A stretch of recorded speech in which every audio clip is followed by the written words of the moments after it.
Samantala, alamin naman po natin ang presyo ng mga bilihin ngayong araw na to, Biyernes. Dumako po tayo sa Mutya ng Pasig Mega Market. At naroon na po ang ating kapanalig, Nolan Ariola. Maraming salamat mga kapanalig, Nanay Jing at Father Nolan. Narito ang presyo ng mga pangunahing bilihin sa Mutya ng Pasig Mega Market sa pagtulungan ng Administration Office. Sa presyo ng local rice, 35 pesos na ang pinakamurang bigas sa pamilyang ito. Tumaas ng 2 piso sa dating 33 pesos. Special rice 48 hanggang 60 pesos. Natili pero ang presyo ng kaning baboy, kasim 360 hanggang 380, lempo 400 hanggang 420. Tumaas ng 10 piso ang presyo ng manok, 170 ang kada kilo sa dating 160.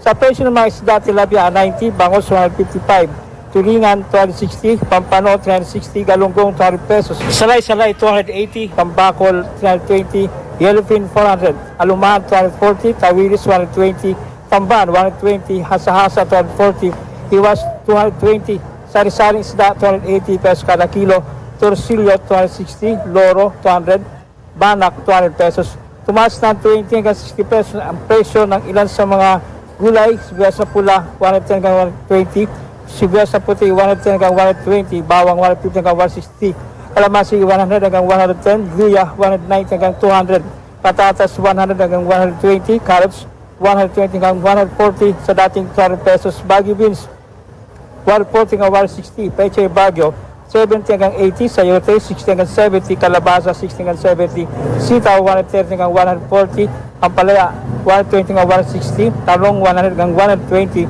peche Tagalog 60 hanggang 70, siling pula 100 hanggang 190, repolyo 70 hanggang 80, broccoli 200 hanggang 250 sa dating 300, kamati 60 hanggang 70. Inasahan ng taas sa presyo ng liquefied petroleum gas o LPG ngayong buwan na 1 peso 33 centavos kada kilo, katumbas ng 13 pesos and 42 centavos na dagdag sa bawat 11 kilogram cylinder. Ayon sa abiso nitong Martes, tumaas ng 2 pesos and 21 centavos kada litro ang gasolina habang dadagdagan ng 2 pesos and 66 centavos kada litro ang diesel. Anong panawagan mo o kailangan mo sa pamalaan kaugnay sa epekto ng pananatiling mataas pa rin na presyo ng petrolyo at bakit? Sa pagtaas ng presyo ng petrolyo, laging